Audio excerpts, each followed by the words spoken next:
Good morning, evening, afternoon, or whatever time of day it is when you're watching this. Viva Frei, another interview that we're going to be doing with someone who you may not have met, although if you've been around the channel for long enough, you have met him before.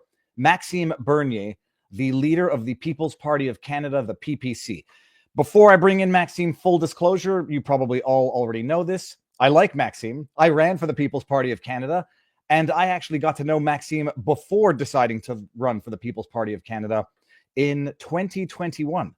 That was at a time when I said I was going to run for the country before I ran from the country, because the country seems to be on a downward spiral to a black hole of communism, statism, tyranny, whatever you want to call it. And as bad as it was in 2021, it seems to have only gotten worse. Maxime is a man. He's one of the few politicians I trust. He's someone I like, so you can interpret this entire interview with my own bias in mind. Starting off by saying I didn't always know Maxime, and I only got to trust him after having had very open discussions with him. You can go back and watch the first of the interviews I ever did with Maxime, where we talked about everything. And I'm going to bring up a few of the things in this interview because some of you might be meeting him for the first time. So without further ado, I shall be bringing in the man of the hour, maybe the man of the hour and a half. And if we go 2 hours, the man of the 2 hours, Maxime Bernier. Maxime, sir, it's been a while since we've seen each other. It's good to see you again. How goes the battle? Good to see you, David. I'm very pleased to be with you. It's going well. As you may know, we may have an election called as soon as Sunday in Canada. So I'm ready for it, and we'll see what will happen. Well, now people know you're actually in Florida at this time, but we couldn't get something to do it in person, but we'll meet up sooner than later in person.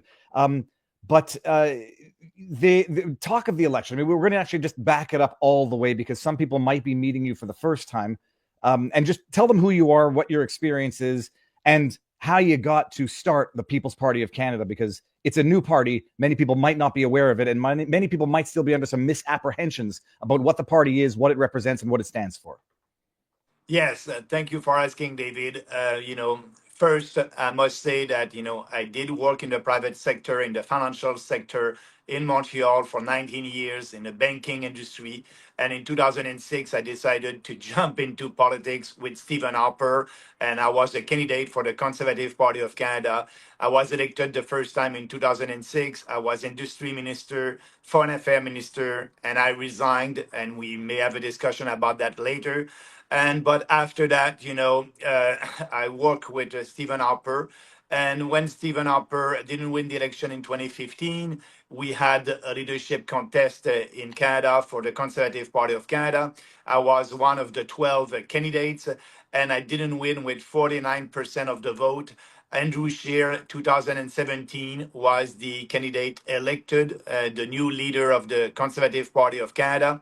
And I tried to work with him for 15 months and pushing our ideas because, the platform, the real conservative values that I was fighting for was very popular with the membership of the Conservative Party of Canada. And I wanted him to take some ideas and put that in his platform for the general election in 2019. And so 15 months later, and I had a very good private discussion with Andrew Scheer. And he told me, Maxime, yes, your ideas were very popular with the membership of the Conservative Party of Canada, but they are not popular with the general population. And I won't take any of your ideas for the next platform of the Conservative Party for the election in 2019. So that's why I resigned, and I said, this party, the Conservative Party of Canada, is morally and intellectually corrupt.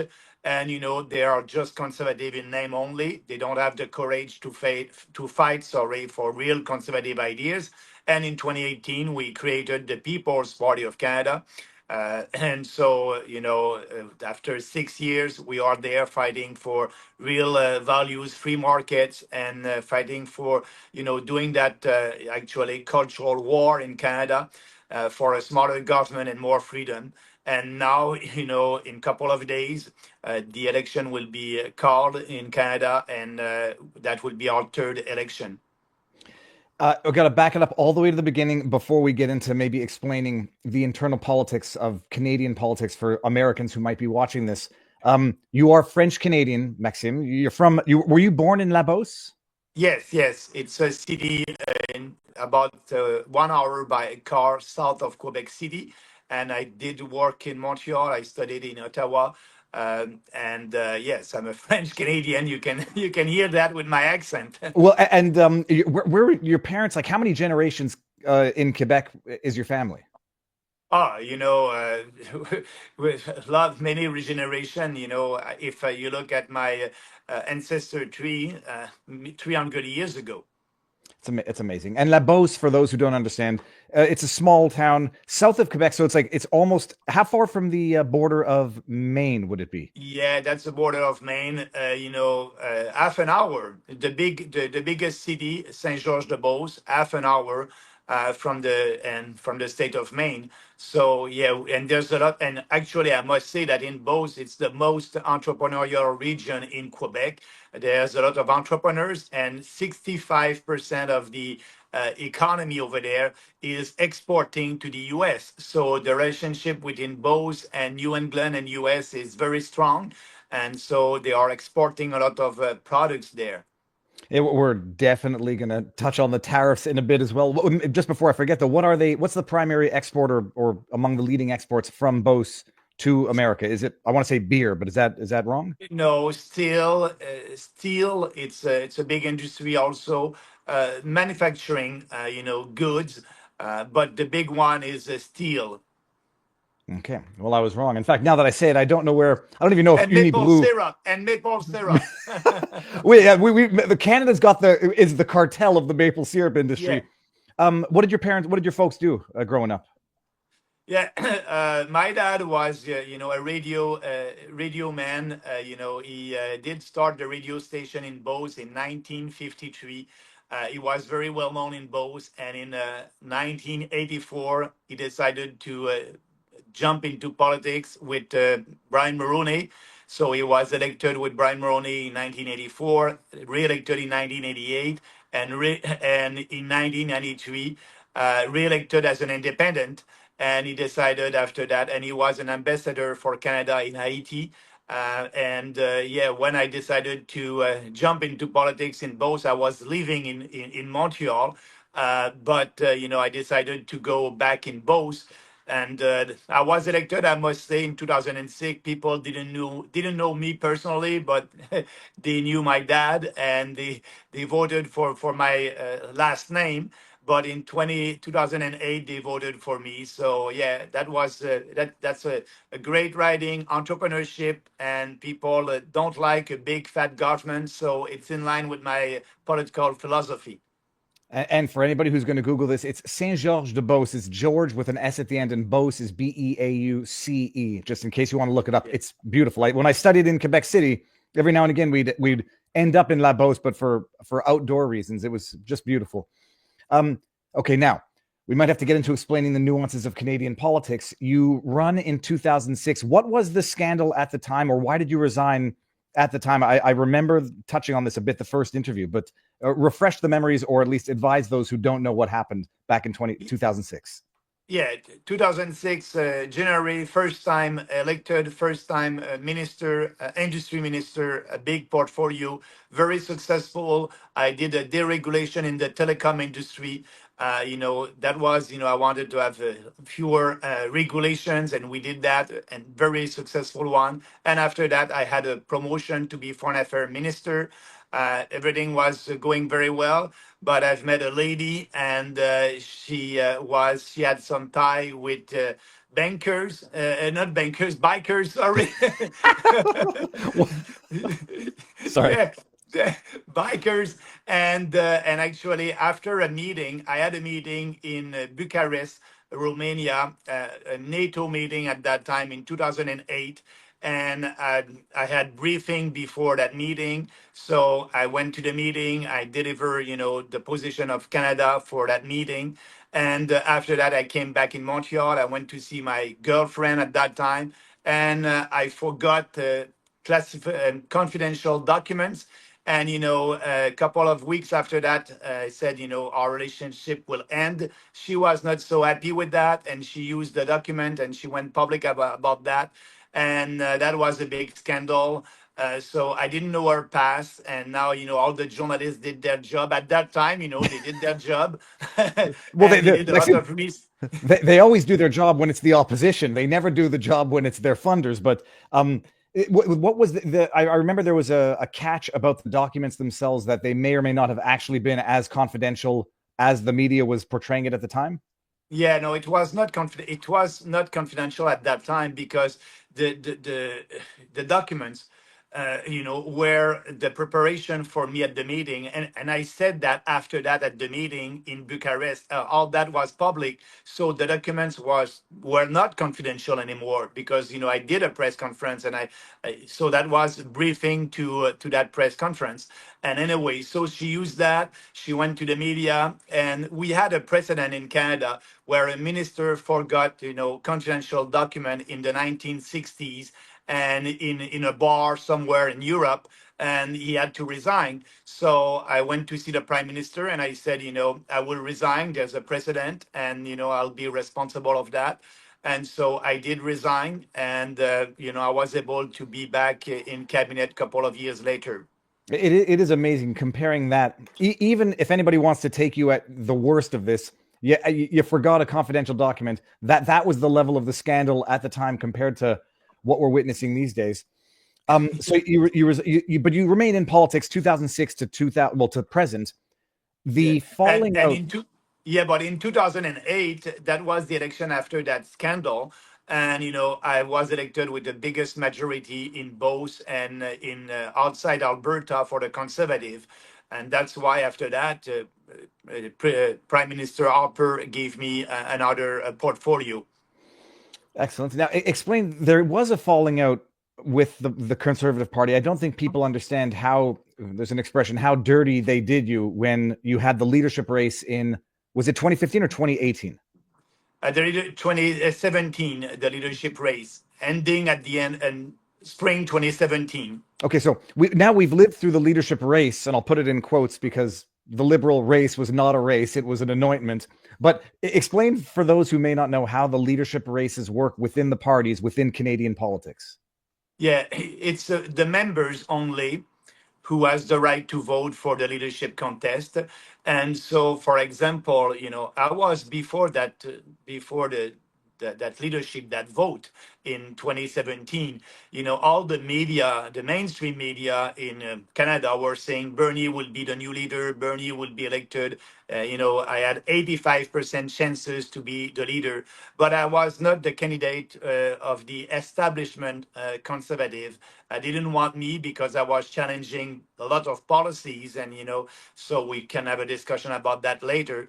But didn't like my position about abolishing corporate subsidies, the cartel in milk, poultry, and eggs, and a lot of my policies. So I was not the candidate of the establishment.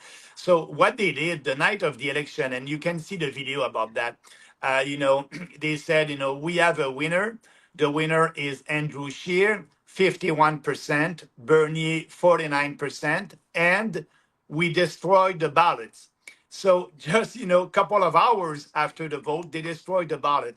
And the day after, in the Global Mail, the big newspaper in Canada, they were saying that at that time we were about 240,000 members. And the Global Mail was saying, they had 250,000 votes.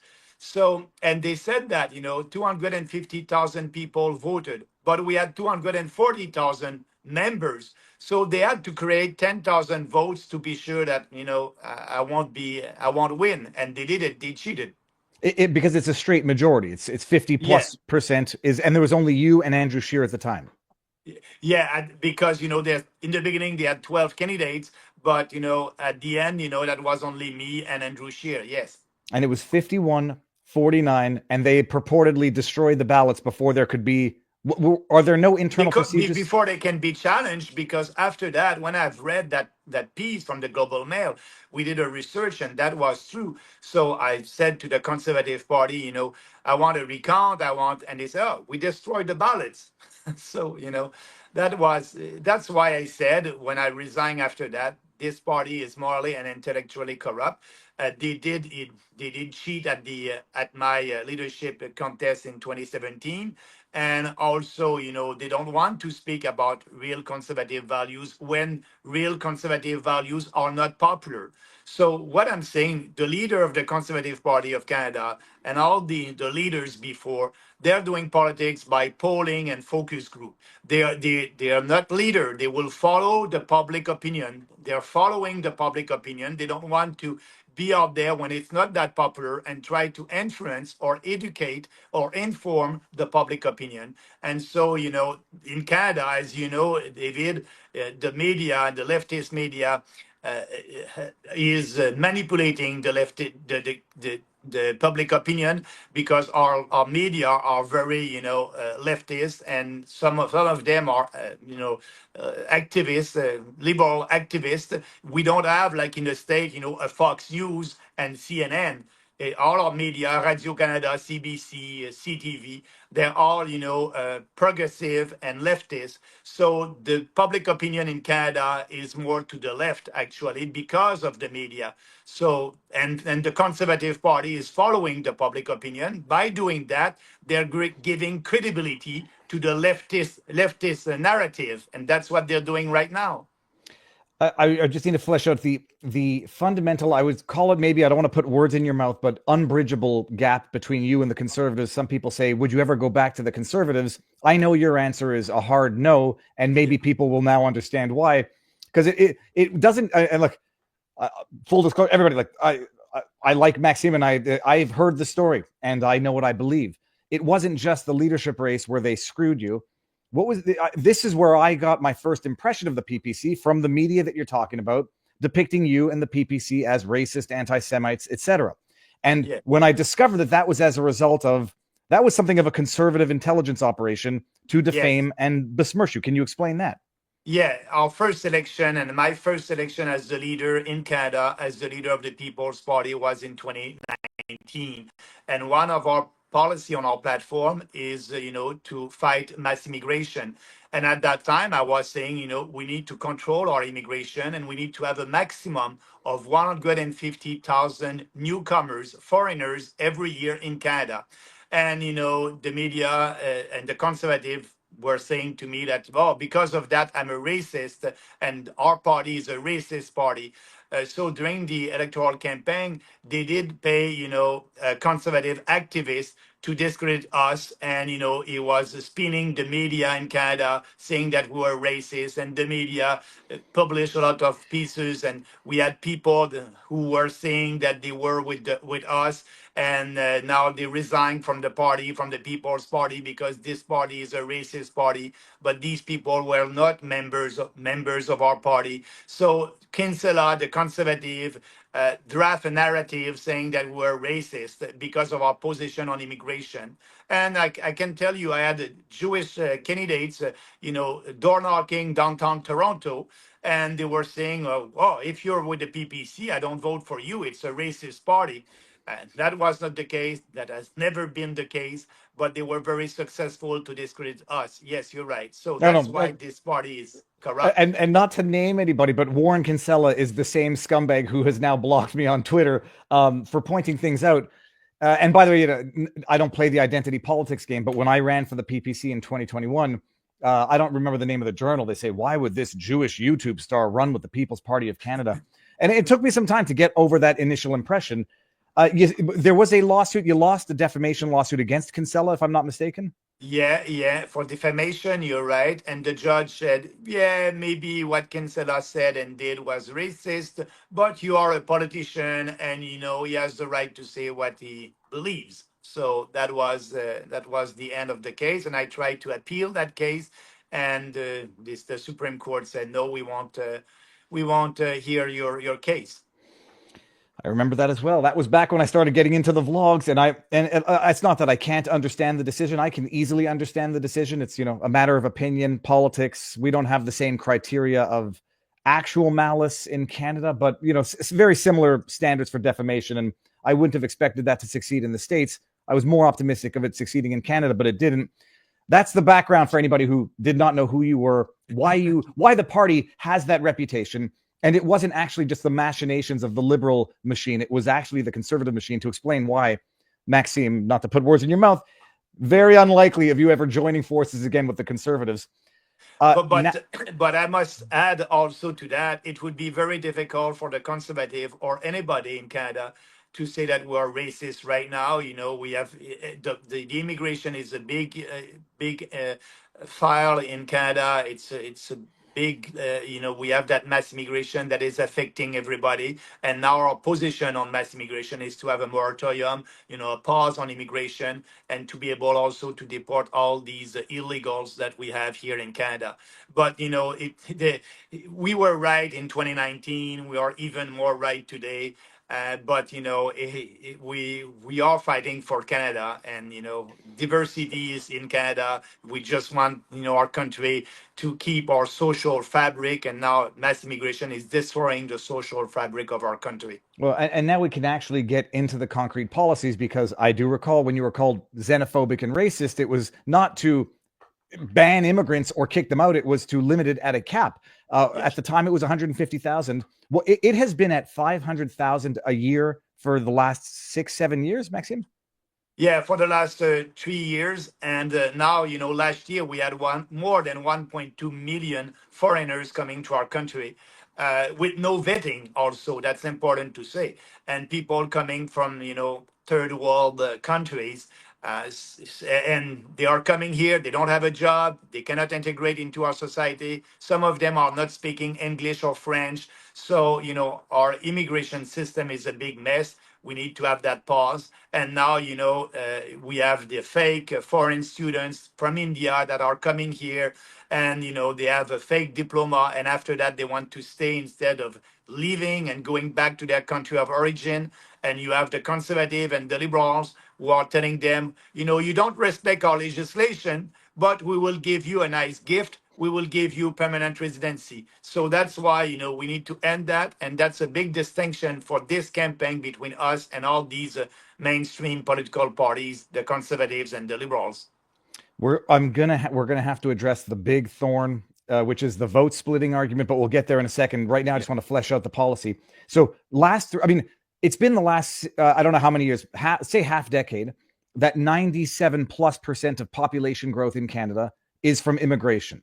We'll get into all of the other terrible policies in a second, but the issue of the day, and it led to the tariffs, was that there are a number of people, a disproportionate amount of people on terror watch lists apprehended crossing into the States from Canada than even from Mexico. And why it's so important is that I don't know what the exact proportion is. You have like 10 times more people crossing illegally from Mexico to the States than from Canada to the States, but you have like 6 times more people apprehended on terror watch lists from Canada into the United States.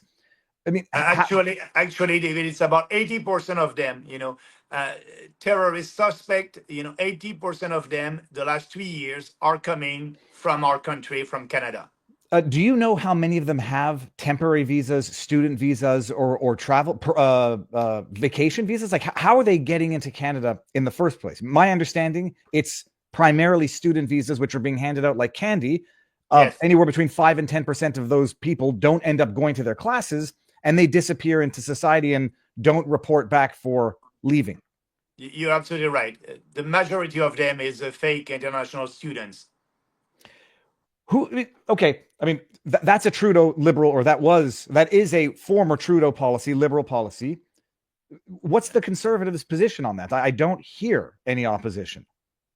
No, the conservative on that, they are pandering, and they are pandering to every ethnic groups. Polyev is doing that, like Trudeau. Actually, every weekend he will have a new costume and he will pander, because in Canada you have a couple of ridings that are very important to win and to have a majority, and these ridings have a big majority of new Canadians, and so they're living in ghettos. We have a couple of ghettos in Canada, one in Burnaby, British Columbia, Mhm. Brampton, Ontario, and so Polyev and all these. And also Carney and the Liberals, they're pandering to them to have their vote. So what, answering your questions, what Polyev said to them, he wanted them to have, all these illegal immigrants and foreign workers. is ready to give them the permanent residency. So they don't want to speak about deportation, but they're illegals right now here in our country. And Immigration and Citizenship Canada, that department, said that there's about 25,000 to 500,000 of illegals in Canada right now. And this year, we'll have about 4 million temporary permits that will be expired. And so you'll have more illegals. But the conservative and the liberals are not speaking about deportation of all these illegals. No, they're doing the opposite. They're telling them, we will give you permanent residency. And that's that's huge. That would be a big part of the election, and Canadians are fed up with that. If you read the survey in Canada and the polling, 65% of Canadians are saying enough is enough for immigration.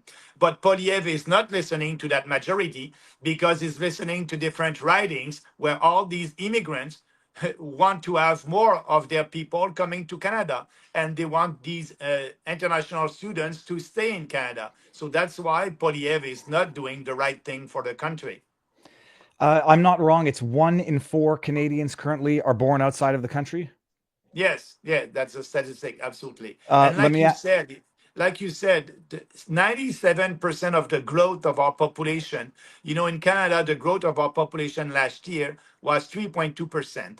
And the average growth of population of the Western countries last year was 0.2%. So yes, we have mass immigration in Canada. And the growth of our population, like you just said, is due to mass immigration, 97%. So that's the beginning of the replacement theory. And that's not a theory anymore. If we are having that mass immigration every year, that would be a replacement of our population in Canada. People need to understand this, because now that you said it that way, and I hadn't actually thought of it, that the population growth over 3%. So whatever population of Canada is now, let's just say 40 million for the sake of math. Yeah. 3.2, divide that by 2, and then minus another 20%. So that's like 1 point some odd million growth, compared to what is not that percentage of growth in other countries. And of that 1.2 million and change, 97%, 1+ million people are growth comes from immigration. Yes. And the top 3 countries, I forget what they are now. I'm fairly certain it's India. There were some in Africa that I forget what the top 5 are, but these are These are not potentially Western. hostile nations. Yeah, these are not Western countries, and so that's why the problem is and add to that, Viva, add to that the Multiculturalism Act in Canada. We are promoting multiculturalism, so and that's a failure that didn't work in Europe, didn't work in Germany and in UK, but here in Canada we are telling these immigrants and foreigners, you can keep your culture, don't integrate into our society. And the federal government would give money to, for example, celebrate the new Chinese year. I don't have anything about the new Chinese year. But that being said, if they want to celebrate that, they can use their own money. The federal government must celebrate our culture, our identity, our history, but they're not doing that. So multiculturalism plus mass immigration, that's a recipe for a disaster. I feel like I'm going crazy, because it's like you watch the news and it feels like pure gaslighting. At one point, not that long ago, I think it was 4 months, Trudeau came out and said, yeah, we have to address the immigration problem, the student visa problem. And then there was a fight with Trump, and then he says all of a sudden, no, we're back to open borders again. Everybody who wants to flee the Trump regime, come up to Canada. Am I crazy, or did Trudeau not acknowledge, as of very recently, that the immigration policies of the Liberals, he didn't say quite this way, he says now universities are abusing of the visas and corporations are abusing of the visas, and we got to tamp down, only then a month later to say open back up? Yeah, they did, put some restrictions on universities and colleges to bring foreign students. They did that, but I don't know if it's enforced or not. But yeah, Trudeau said it. We will do it. So we'll see. And now what is happening is they don't want to address that issue. The big issue in Canada right now, as you know, Viva, is Trump and the tariffs and the trade war and the 51st state. But immigration is the big problem in Canada right now. There was Ruby Dalla. I'm sure you followed the scandal. When she came on to the channel, I was A, surprised that she came on, and B, surprised by her policies, given that she's a purported liberal, in that her open policy is having deportations of illegal immigrants. It was to be expected that she would be stabbed in the back, viciously by that corrupt liberal party. Have you been in touch with her in terms of potentially seeing if she would come over to the dark side? I'm No. joking, but come over to the PPC side. Yeah, no, I know her. I was sitting with her in Parliament. She was in the opposition. I was in government. But I was not surprised about that position. That's the best position, just to have a pause and deportation. She understood that, but I'm not surprised also that the establishment of the Liberal Party said we don't want you in that in that leadership contest.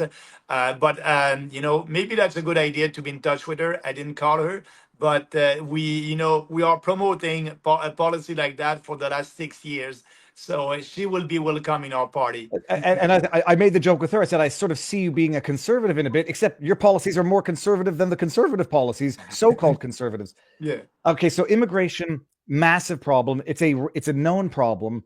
I mean, we talk about the Great Replacement theory, and I say it's not conspiracy, it's not racist because it is what it is. And the mass immigration could be coming from anywhere. If you had 1 million plus Russians coming into Canada, you'd have people probably up in arms for other reasons. If you had 1 million plus Ukrainians coming into Canada, you would probably notice some cultural confrontations, to put it mildly. I mean, what is there an appetite, or is Canada already too far gone in terms of the scope and breadth of the immigration problem? Yes, there's an appetite for that. And, I can tell you that, when I'm traveling across the country, in a pre-electoral campaign, I'm speaking about that, and it's very well received. People are fed up with that, and they know that, we still have a chance to save this country. And I said, the People's Party of Canada is the only hope for Canada. If you want to save that country, our platform must be adopted. Our platform, electoral platform, political platform must be, part of the legislations in Canada, not only because of immigration, but also you have in Alberta, a separatist movement over there. You have that in Quebec with the PQ. And there's other problems with the equalization formula. That's a formula in our constitution where rich provinces are giving money through the federal government to poor provinces. And Quebec, my own province, is under that formula a poor province since 1957, and that's not the reality. We need to change that formula. It's unfair, and Western Canadians are fed up to give money to Eastern Canadians. But the Liberals and the Conservative won't talk about that. So and the fact that that net zero and the climate alarmism, it's all in Ottawa, and they're putting regulations against Western Canadians. So we need to stop all that. Having a smaller government in Ottawa, that's the solution to keep this country and to have a real country that everybody will be happy in your province if you respect the Constitution and respect the autonomy of provincial government. That's the example I often give when people say, do you trust Maxime Bernier? And I say, I trust him. He's principled to the point of potentially his own political detriment, because coming from La Beauce and not supporting the equalization payments, for those who don't know what it is, the rich provinces pay into the federal with their taxes, that the federal then takes it and redistributes it to the poor provinces, which tend to be the Maritimes, which are not resource rich, even though they could be, and they could be tourist rich. And some people feel like it's stealing from the rich to give to the poor, except the poor aren't actually poor. They're just unjustly benefiting from it. And I say taking a position to revise or revisit equalization payments is not going to be popular in Beauce or in Quebec, and you do it nonetheless.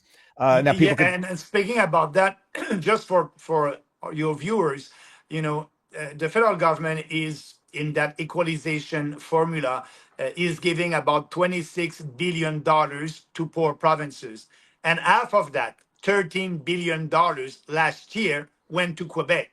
And why Quebec is a poor province? Because in that formula, Quebec has a lot of hydroelectricity, but all the income that the federal government will have with taxes on that industry, hydroelectricity. It is not part of the formula, but all the income that the federal government will have with taxes on oil and gas industry, it is part of the formula. So Quebec is a poor province. And if you stop, and I'm saying that in French also, if we stop the equalization payment, yeah, Quebec won't have $13 billion a year, but that will give a right incentive for Quebec and New Brunswick to develop their own natural resources, because there's a lot of shale gas in Quebec.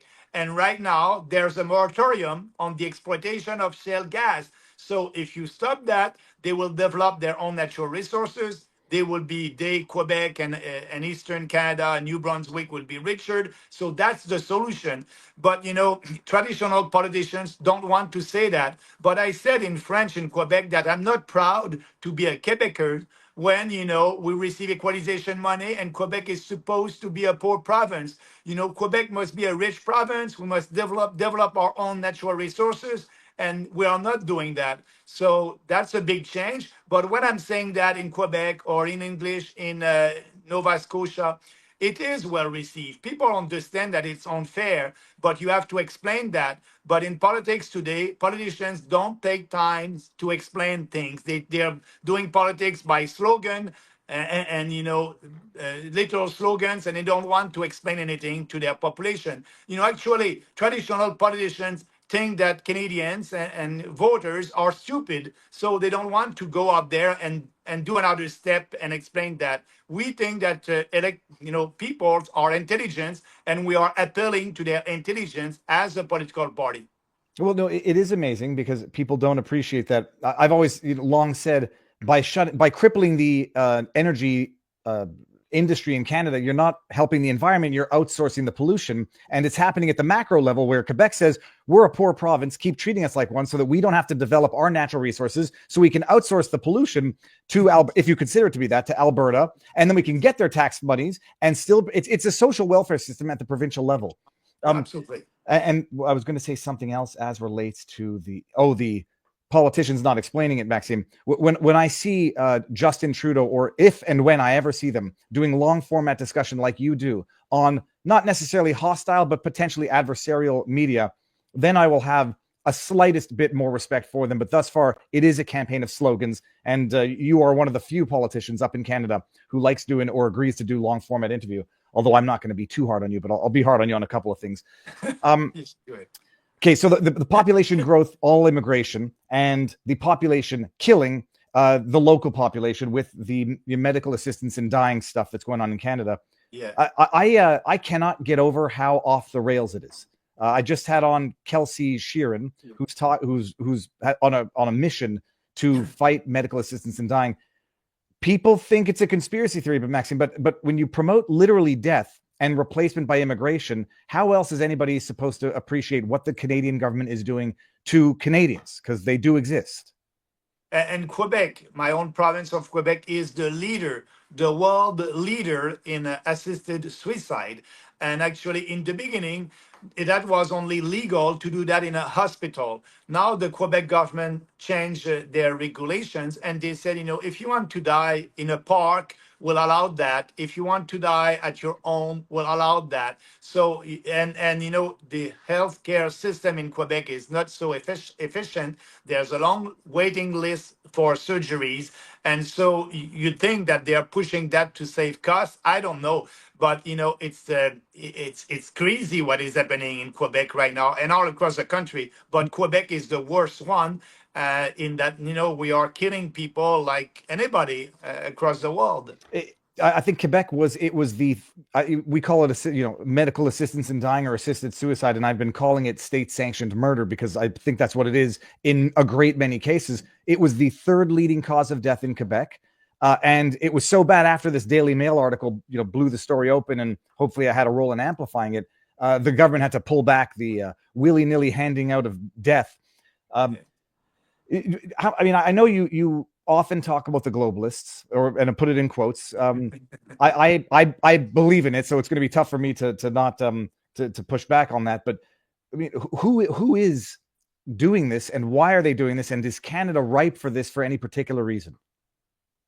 Yeah, when I'm speaking about globalist and the establishment, the elite establishment, look at in Europe, for example, they have now a European government with the economic community over there, and and that's why actually UK decided with Brexit to go out and regain their sovereignty and their independence. But at the UN, the goal of the UN is to have a world government, and they want to do that. But it won't happen in 1 year. It won't happen in 10 years, maybe in 50 years. But that's the goal of the globalists. So they have institutions like, the World Health Organization that is telling other countries what to do. But I must admit that the World Health Organization, they don't have any, army. They cannot enforce their socialist policies. But because of, politicians who believes like Trudeau, who believe in that socialist idea that they know better than the people. So Trudeau decided to implement the World Health Organization ideas and policies, and other countries did that. But actually, we are a sovereign country. But the influence, and I'm seeing these organizations like think tank, they are promoting socialist, communist ideas, and they're very efficient by doing that, and they have the media on their side who is helping them to promote these ideas. And you have countries who are doing that, but you can end that if you just say no to that. And that's why President Trump, when he said we won't be part of the Paris Accord, and I'm saying the same thing, but in Canada, we are the only party that is saying no to the Paris Accord, no to the WHO, and no to the UN Compact on migration. Why do you have migration? The UN, they promote migration. They think, if you're a citizen of Zimbabwe, you have the right to come to Canada and to be a Canadian citizen.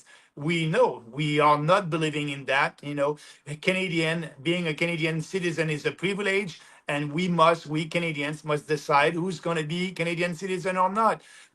And we signed that migration compact, and Trudeau is all in, and the Liberals are all in with that, and the Conservatives are saying, oh, we have a lot of people, but we're going to limit the immigration of 250,000 foreigners a year. But 250,000 a year right now is too much because of that mass immigration that we had the last couple of years. We need to have that pause. But for Polyev, he won't go there because he's pandering to ethnic communities, like I said. So these global organization, UN and other organizations are very efficient, but we need to be out there and say no to that. And we don't buy that globalist ideology. I, my concern is maybe you're on the ground and not in a silo, but you're meeting constituents or people who, in general, agree with you. I'm sitting here now from the outside after having run for the PPC in 2021. Went knocking on doors, people saying why they. I'm not even signing your paper to get you on the ballot. Is how much I think I hate the PPC. But I don't feel that there's the appetite among the general population, and I don't know if I've gotten too cynical. It seems like there's too many who have bought into this globalist madness to some extent. Like our country should be open for everybody. It's defeatism. The problem is too big. We can't kick people out. It's not humane. I don't feel that there's the actual public pushback that got Trump elected in America, the equivalent of that in Canada, despite your best efforts. I mean, do you disagree with that? And what's the option, even if I'm right? But the opposition to these globalist ideas like mass immigration, it's becoming stronger every day, every year. And I can tell you, when I started that to speak like that in 2018, 2019, it was not that popular. It was very difficult. You just said it, for our candidates across the country. Now it's easier, and people understand. They can see that their son didn't have a job last summer because that was a fake foreign students who had that job, and we are importing cheap labor with that mass immigration. So now mass immigration is affecting a lot of people across the country, and more understand. But it's we are not at the same point as in US. You're right about that, or in UK or in France. But our time will come, and it may be at this election, it may be at another election. But I can see a growing movement, in line with our ideas. You mentioned the Brexit and the UN and what it wants to do to Europe. And it's a perfect sort of way to introduce the man of the hour, the carnival barker Carney, who was a critic of Brexit back in the time when he was living in the UK. People don't seem to know who Carney is or was, or what his role was in the Trudeau administration up until recently.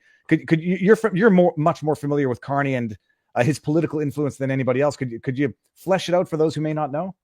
Yeah, Carney is for me, and in reality, the globalist in chief. He was the UN envoy for climate action and finance. He's all in with the climate emergency. That's a little bit bizarre that he decided to abolish the carbon tax in Canada, but he will impose other taxes and regulations to fight climate change.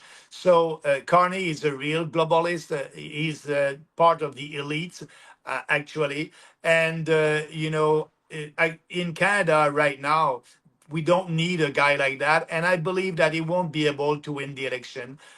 People will see him and the real Mark Carney. And you're right about Brexit. He was against that, against the sovereignty of UK. And his term as a governor of the Bank of England was not so great. So Carney is the elite. Is doing politics right now in Canada as the leader of the Liberal Party, but and is the prime minister not elected? That's why we may have an election in a couple of days in Canada. But that being said, he is a real globalist.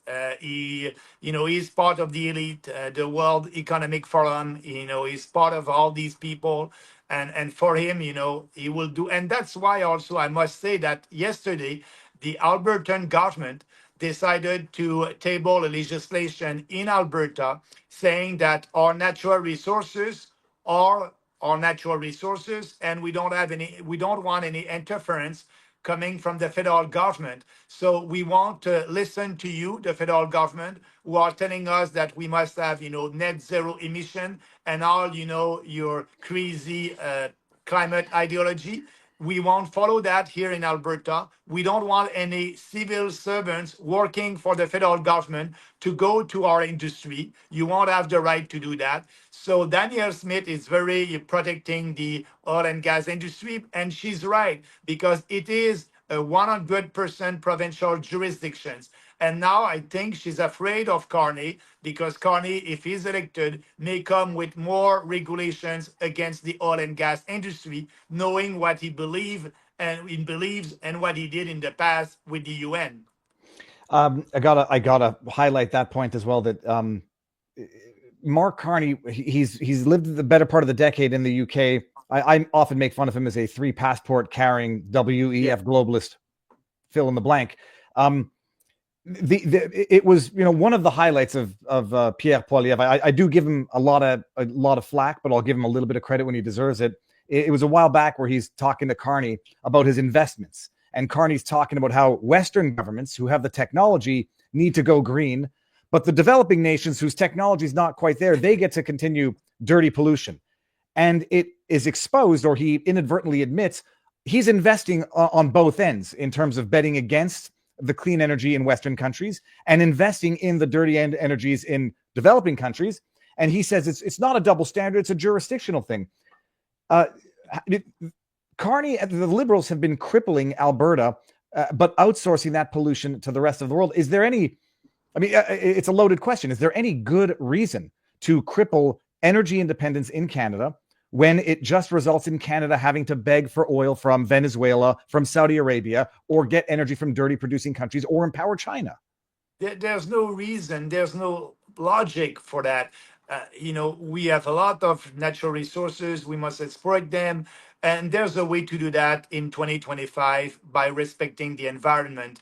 And now the problem that we don't have any pipelines. We are sending our oil and gas to the US. We need the pipelines that will go to the east, sorry, the Atlantic Canada, to the west, to the Pacific.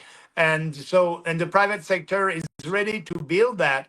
But with all these regulations and legislation that Trudeau imposed against that, it's not happening. So we need to have a new government that will allow that. And we are, when you speak about climate change, the climate is always changing. CO2 is not a pollutant, but Polyev won't admit that. The problem with Polyev, he won't impose a carbon tax, and he won't impose also maybe the industrial carbon tax. But because he's in line with the Paris Accord, he will have to put more regulations and do, for example, carbon capture. That's very costly. We are giving billions of dollars to capture CO2, but CO2 is not a pollutant. So let's stop that. Don't We must not participate in that logic of climate emergency. And CO2 is a gas essential for life, but Polyev won't go there. And that's the problem. He's okay with the Paris Accord, but at least he won't impose new taxes. But when you impose regulations on businesses, businesses will have to transfer that to consumers, and it's always consumers who are paying. But and we are only our green gas are only maybe about less than 2% of the global green gas emissions. So you can do everything in Canada, and you won't change the climate, or you won't have any impact on the global climate. And people should appreciate that. I think it's like 1.5 or 1.25% of global emissions, even if you think that global emissions are a problem. And if you shut it down to zero, you wipe Canada in terms of energy production off the map. Well, that production will go to another country, which will actually make up and probably pollute 3% more. And also, the CO2, it's almost like plants and trees consume CO2 and emit oxygen. But actually, one last thing on the carbon tax before I forget. Carney comes in his first act as unelected, anointed prime minister, signs that executive order, whatever the hell that piece of paper was, which declares it orders somebody to reduce the consumer portion of the carbon tax to zero. People are saying it's not even a legal mechanism what he did, and that even if it is or were to be legal, all that they're going to do is reduce the consumer portion of the carbon tax, the amount individual citizens have to pay, reduce it now while they run their liberal election, and then bring it right back if and when they ever get into power. Are you able to comment on the legality of what he signed, and if that is a correct assessment of their dirty, rotten scoundrel of a strategy? Yeah, I'm not sure about the legality of all that, but for me, it's more a marketing, presentation. He did like Trump a little bit, signing, an order. But it's marketing. In Canada, if you want to change a regulation, you have to publish it in advance, 30 days in advance, and after that, that regulation will be enforced. You need to have comments coming from the population. So I don't know what trick is using. But if he's back in power after the election, if he's the prime minister, he may not reimpose a carbon tax, but he will impose another kind of tax. So it's what he's doing. It's just to be sure that he will have something to say during the election campaign that is against the carbon tax, but is for the Paris Accord. That's the most important, and he believes that CO2 is a pollutant. So that's the most important. And yes, he will come back with other regulations or other taxes. Yeah, so some people are saying, hey, they're not getting rid of it. They're going to impose the consumer portion on the company side, which they're just going to increase prices and pass it back down to the consumer. Yeah. Here's the question: what the hell is wrong with Pierre Poilievre? And I'm asking this, like, it's not that I want him to get elected. And some people say I'm criticizing him because I don't like him, or I might be criticizing him because I hate the Liberals, and you want the opposition to be opposition. With this tariff war, I mean, my view is that he could not have handled it any worse than he did. Is there any other explanation you see to how he handled this threat of tariffs and this spat with Trump? Is it an absolute monumental fumble, or is there something that I'm missing to this? No, you're right about it. That's a big mistake from his part. He think that being against Trump and insulting Trump will help him in Canada. And actually, he's the first one who said we must impose counter tariffs, dollar for dollar. And I said, when you're doing that, you are imposing a new tax. these tariffs that the Canadian government is imposing, it's on us, Canadian consumers and Canadian businesses. We are paying for that, and we cannot win a trade war. The US is 10 times bigger than us. But Polyev is okay with that and is pushing. And you know what is interesting is, yeah, Trudeau did impose 25% tariffs. And Carney, as the prime minister, had a question, I think, a couple of days ago. And he said, are you ready to impose more tariffs? And he said bluntly, he said, I don't think it's a good idea because it may hurt more Canadians than the US. And, we are 10 times, they are 10 times bigger than us. So Carney, on that point, is more pro Canadian consumers than Polyev, and he's ready to stop that trade war. But Polyev said, no, we must. If Trump is imposing more tariffs April 2nd, Polyev is out there and say we must do the same. So I don't understand what he's doing, but I think that it will be popular during the electoral campaign to be against Trump because maybe when in US you had the presidential election. In Canada, they did a survey at the same time, and they did ask Canadians what is their preference, Trump or Harris, and 65% of the population said that they would have voted for Harris instead of Trump, for the Democrats instead of the Republican. So maybe he has that in mind and is following the polls and being against Trump. He thinks that it is good. First, it's not good for the country. You won't be able to if you're prime minister, you won't be able to, it will be more difficult to have a good trade deal with Trump. And second, Canadians are paying that trade war. So just stop that. If you are saying that you are putting Canadian first, that is slogan. Polyev is saying, I'm putting my country first, Canadian first. If you saying that, you must act, and you're not acting in line with your slogan because you are taxing Canadians with these counter tariffs. So it's I don't know. He is helping the Liberals by doing that. I'm actually a little bit surprised it was only 65 to 35 that would have preferred Kamala. That's actually mildly encouraging. I would have said 80, but that might just be because of the people I know up in Canada. So it was going to be a question about the tariffs. The issues that Trump initially raised were fentanyl crossing the border and illegals. People respond, well, it's your border, you protect it. But there is a very serious fentanyl problem going on in Canada, big busts going on in Canada, and I should be having Sam Cooper on sooner than later to go over this. What is your understanding of the... There's two things. There are massive amounts of fentanyl busts, unless I'm mistaken, big ones going on in Canada. And there is some discussion that the reason why the government wants to decriminalize hard drugs is because they're in bed with the manufacturers, the producers, now illicit, of hard drugs. Do you have any insider baseball knowledge of those issues? I don't have any insight about that, but Yeah. what I can tell you, you're right. That was the philosophy of the Trudeau government to decriminalize all these hard drugs. That's a big failure. They started an experiment in Vancouver. That's a big failure.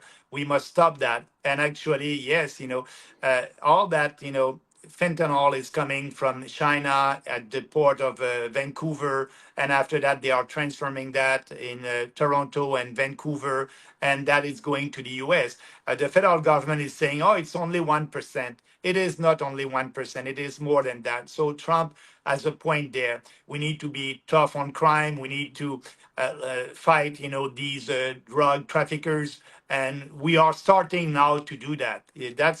That's why he decided to impose 25% tariffs, because of fentanyl, but also because of the fact that we are not protecting our own borders. And if you want to solve that, you must start by having that pause on immigration, that moratorium, and deporting the illegals, and yes, protecting the borders. Now the federal government is starting to do that. But you know what? I believe that as a Canadian, I must thank President Trump for that, because now, after 9 years, you have the Liberal government that is working to protect Canadians, and by protecting our borders, by fighting crimes, it took 9 years and President Trump for our federal government to invest and spend money to protect Canadians and fighting crimes. And that is the first role of a government. Be sure that your citizen will be secure. And now the federal government is doing that. But also, we must admit that there's more in these tariffs. And like Trump said, that's the most beautiful word in the dictionary. He likes tariffs because also for him that will be important to repatriate the manufacturing sector, manufacturing industry in US. And by doing that, is sending a strong message that if you are a business person, you come invest in the US. We are open to investment, and it will be easier for you to sell your goods to Americans if you are here in the US. So that's all that debate also in the US, and that's why we need to sit with President Trump and reopening the free trade agreement, put everything on the table, and not wait until 2026, because that's the date for the reopening of the free trade agreement in 2026. Do that right now. Have a good discussion, put everything on the table, but Polyev and Carney are not ready to put everything on the table. I don't think Trump even wants to legitimize Carney as a prime minister. Technical question: he doesn't. Carney is not an MP, and so am I right in that he can't actually be the prime minister until he wins a seat, or can someone give him a seat in the interim? No, if you look at, we are a parliamentary system in Canada, like in UK, and there's some precedent in UK for that. That's why, he is the prime minister, but, he doesn't have any legitimacy. And that's why he will call an election soon to be elected. But if he wants to govern until this October, there's a by-election in Nova Scotia. He can be a candidate in Nova Scotia. That by-election will be April 10th, and he can be elected there, and he will be in Parliament. So he has two options: call the election in a couple of days, and we'll have that election, and he will be elected or not as Prime Minister or not. Or if you want to govern, go and be elected at that by-election April 10th, and he will be able to be in Parliament after that, and he will have more legitimacy. And now, he's there, but it's happening in the parliamentary system. Which riding in Nova Scotia? Do you know offhand? Halifax. Well, okay. I mean, there's some beautiful areas to Nova Scotia. Halifax, from what I understand, as a city now, has gotten a little bit gritty, to put it mildly. And Maxime, speaking of what's going on in Canada, we're seeing images right now of liquor stores shutting off American liquor, people taking pictures of strawberries from America that aren't selling. Is it as brainwashedly mad in Canada as we're seeing it is on social media from down south? It is, and it's crazy from our government, from the Ontario government and the Quebec government. Both provinces decided, to take all the wine coming from the US out, and people are not able to buy it right now. It's not on the shelves. But that being said, it's crazy because they paid for it.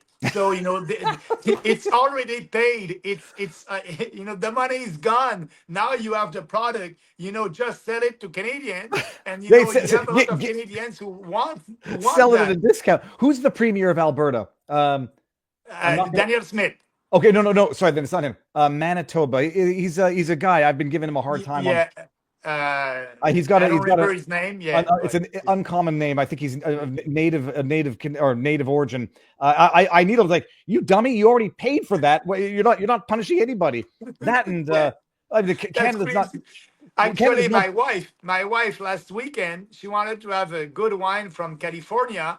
And, she said, I will go in a little village in Quebec where they have, some wines. And she came, and the guy said, you're the last one. It's the last bottle. I won't be able to have more because, I cannot. But, if you take that bottle, it is the last one. It's crazy. It's so well, Maxime, I heard something totally wild that they were finding a way to get around it because they like their wine. And so they were boycotting red states. So, Kentucky bourbon, Tennessee Jack Daniels, but they were not boycotting blue states, so they can still get their Napa Valley wine from California.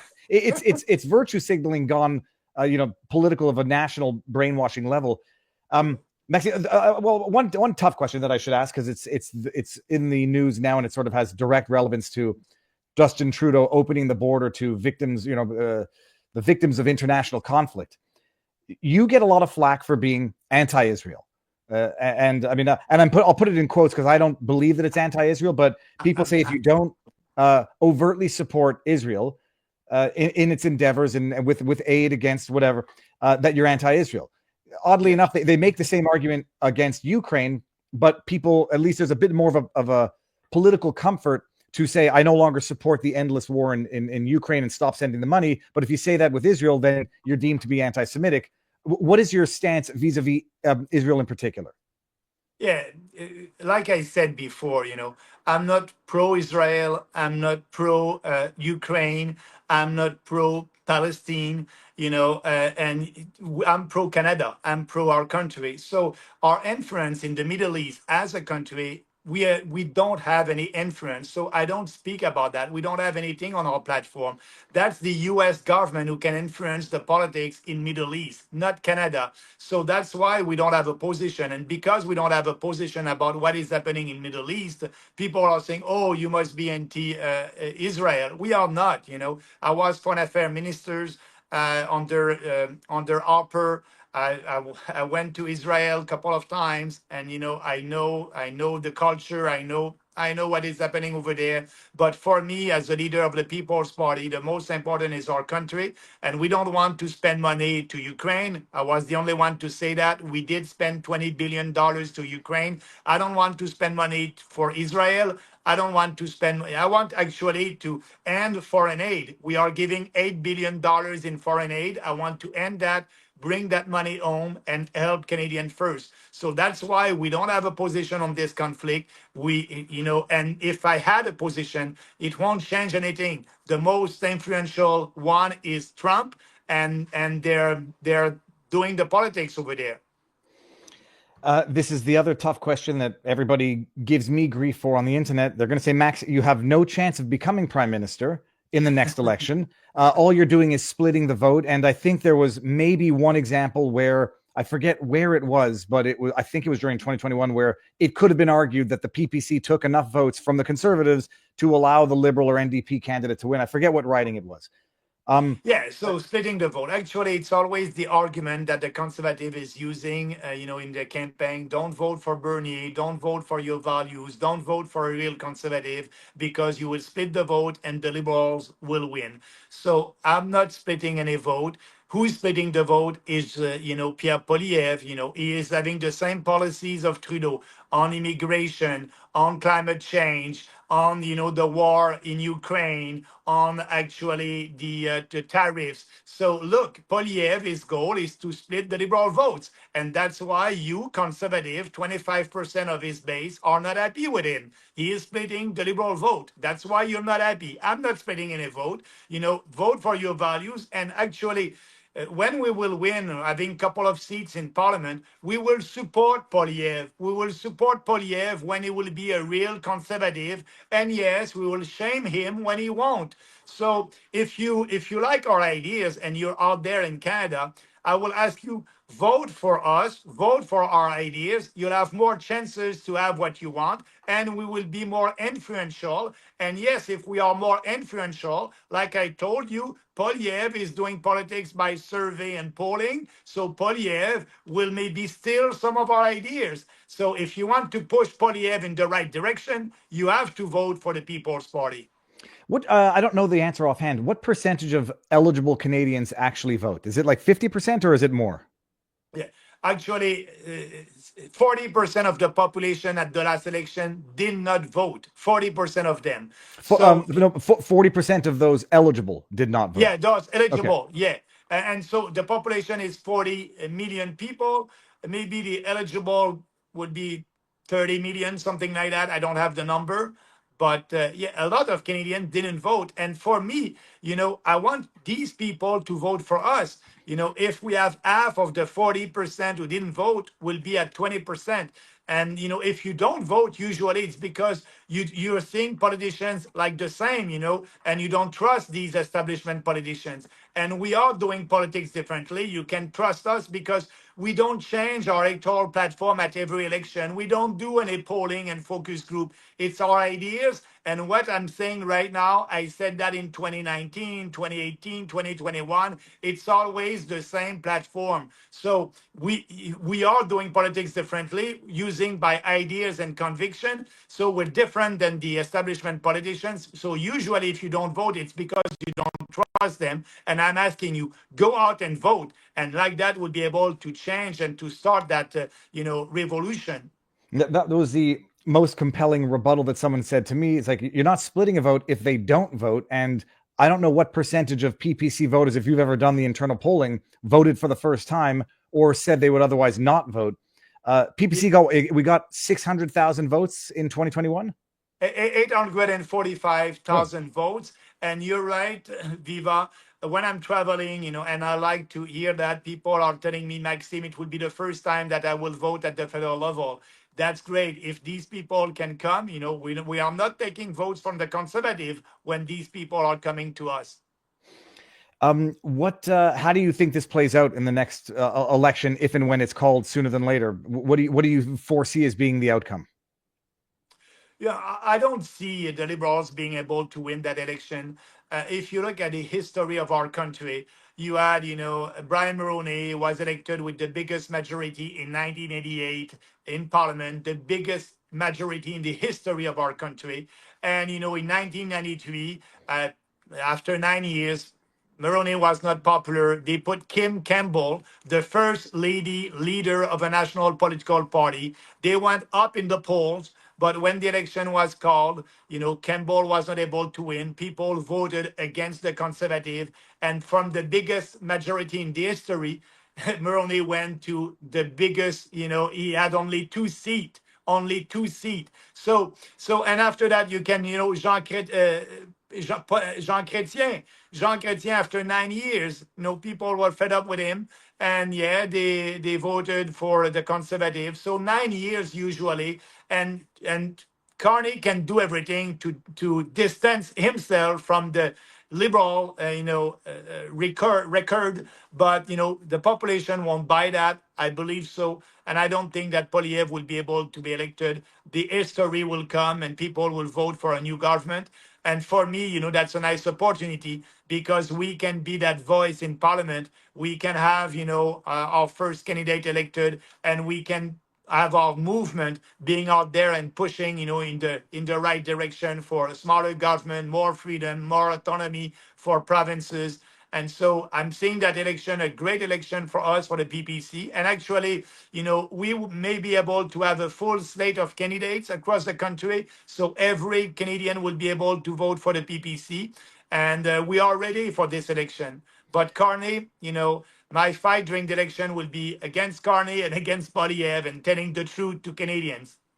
I'm not wrong in that Carney has been advising Trudeau on issues for the last 5 years. He's been he was his economic advisor. So Okay. we cannot say, I didn't like these big deficit. He was the one who gave advice to Trudeau to do these big deficit and not balancing the budget.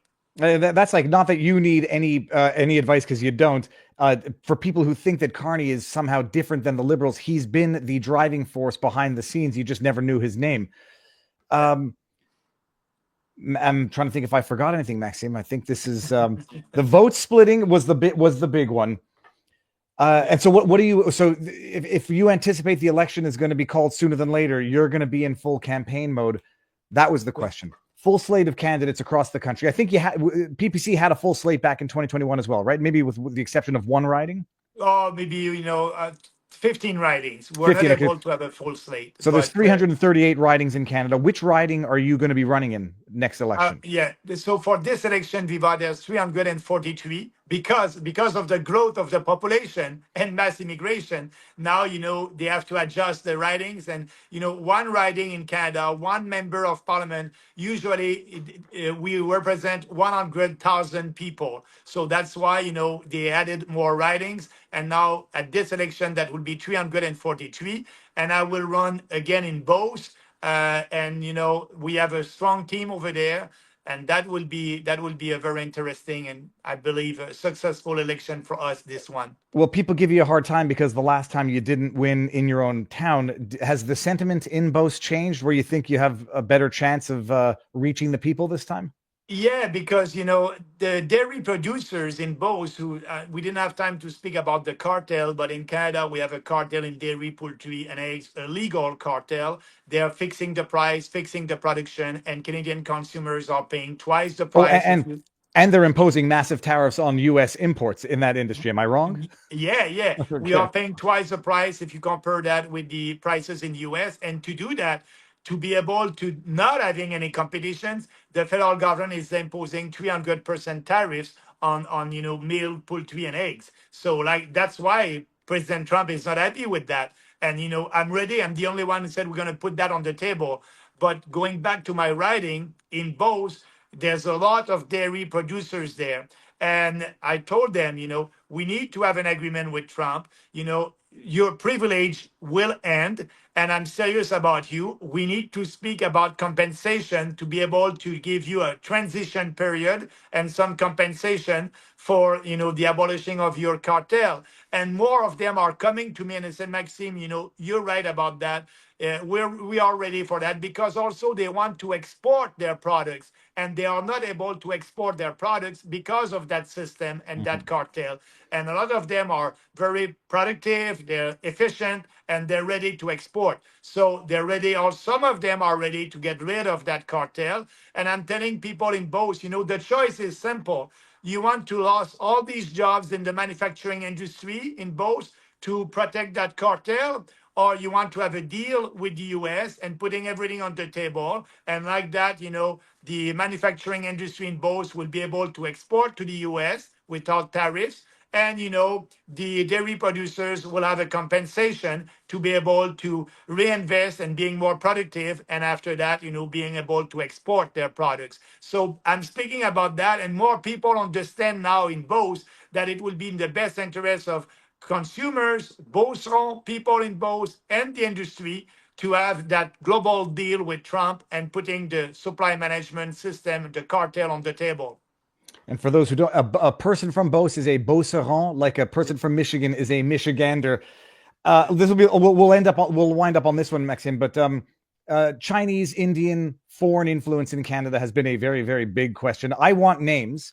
Does anybody know the names? Like, I don't want to get you in trouble, but I want to know who these MPs are that have been wittingly, either unwittingly or wittingly turned agents. What is the extent of the infiltration? What's the extent of what they're referring to as the foreign influence? And who are the parties that are involved? Because from what I understand, it's not just liberals. It might be conservatives, maybe not as much, but just as well, which might be why they don't want to look into it. Yeah, you have a point there. The RCMP and our secret services said it. We have, members of parliament who are not loyal to our country. And so that's important. And actually, the secret services did ask Polyev, I can give you a briefing. I can give you the name of the MPs in your political party who are, not working in the best interest of our country. And Polyev said, no, he doesn't want to know the names. I want to know the names. And Trudeau, no, he knows the name, but he doesn't want to give us give us who they are. So all that must be public. Polyev must be out there and having that briefing and telling us who are these MPs. It's basic in a democracy. We need to know that if you're not working for your country and you're working for your country of origin against us Canadians, we must know. And like you, I want the names. And it's a secret, and it's in both. Liberals and conservatives don't want to have a discussion about that because they have MPs in their political parties that are, not loyal to Canadians. But it's like there's no rumors internally. Like everybody knows who the person is, but they can't say it because they don't have the evidence. I'm thinking of a Harvey Weinstein type rumor. Everybody knows and everybody makes jokes about it, but nobody's even making jokes about the names as to who these members of parliament are potentially. Yeah, but David, I'm not in Ottawa right now, so I cannot listen or understand or hear these rumors. I'm in Montreal. I'm traveling across the country. Damn, But you got maybe, some you got to insider get. in Ottawa, maybe they know. You got to get into parliament so that you can have parliamentary immunity I'm joking, but no, if I had to guess, one name, I would go with Mendocino right now, because the man who ignores the warnings is either wittingly or unwittingly aiding and abetting it. But that's my own personal opinion, Maxime, and I do not ask you to agree or disagree with it. Maxime, it's been fantastic. We should, hopefully we'll be able to see each other, face to face sooner than later. I don't know when I'm coming back up to Canada, but I will have to come back to Florida. it is. Look, it's going to get too hot very quickly, but it's a beautiful place. Maxime, I'll put all your links out here, but where can people find you if they want to support what you're doing? Yeah, they can go on our website, peoplespartyofcanada.ca, and they can click on platform. Our electoral platform is there. Read it. If you're a Canadian and you like it, I hope that you'll vote for us.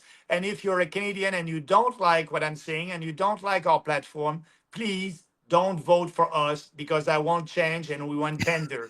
That's the way we are doing politics. I want people who believe in our platform, and if you believe, vote for us. And so if you want to donate to us also, you need to be a Canadian citizen. You can go on our website, peoplespartyofcanada.ca, click on the link donation, but they can follow me on Twitter, Maxime Bernier on Twitter, and on social media, peoplespartyofcanada.ca. Amazing. Maxime, thank you very much. Stick around. We'll say our proper goodbyes. Everyone watching, thank you for being here. Be sure to tune in for the next episode, and peace out, peeps. Booyah. Bye-bye.